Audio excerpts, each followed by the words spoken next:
several favorite verses that he leans into from time to time, just like my mother does. A pastor of 34 years in places like DeWitt and Marshall and Mount Pleasant First, all demanding places, yet remarkable places to serve. One of those verses was Psalm 46:10. Be still and know that I am God. Be still and know that I am God. I found it ironic because I remember that he once said to me, he said, I wish I'd prayed and read the scriptures on a more consistent basis in my ministry. But the rigors of ministry, I know what it is. The rigors made it difficult, sometimes seemingly impossible to accomplish that. It was just so hard to be still with so much going on. And I believe most of us can relate to this, and for good reason. You know, to be still goes against the grain of our societal and cultural norms. To be still, we see it as inactivity. Inactivity is a waste of time. Inactivity is unproductivity. I mean, face it, we're not good at, we're not used to being still. Our inclination is to step on the gas, go full speed. You know what? Make up a big list and check off the boxes. Boy, that's accomplishments. For most of us, I think I can speak for most of us, we desperately need this verse in our lives. We desperately need to embrace it, to live it. Be still and know that I am God. Consider this for a moment. In Hebrew, the word to be still is raphtha, which means stop striving, let go, wake up. That is, just step outside yourself for a moment and observe. Acknowledge who God is.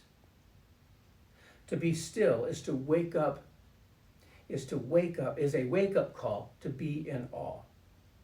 A wake-up call to be in awe. In being still, we have a chance to perceive and understand God differently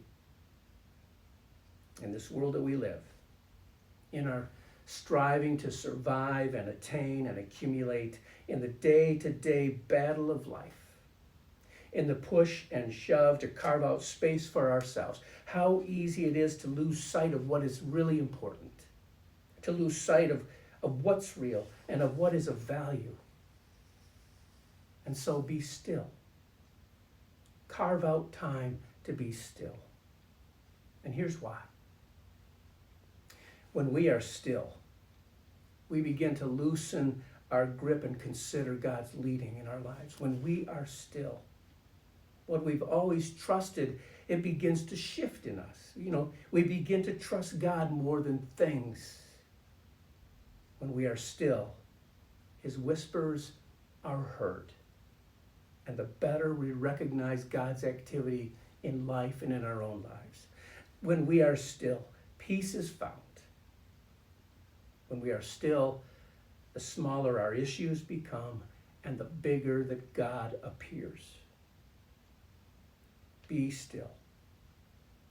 Here is our chance to be in awe. Can we set aside a few minutes, several times each week, to be still before God? Would you pray with me?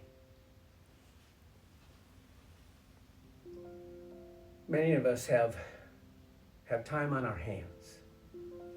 And with time on our hands, we have opportunity to prioritize anew. We are not too busy. That's not the issue, God. The issue is, can we be still?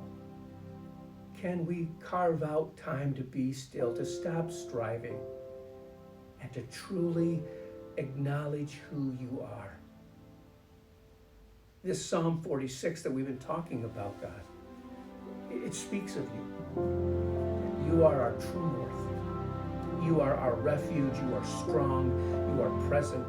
You are a great help. You are our protector.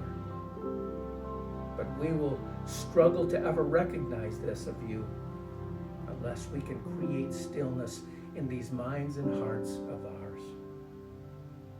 May we find it in us to be still in the coming days.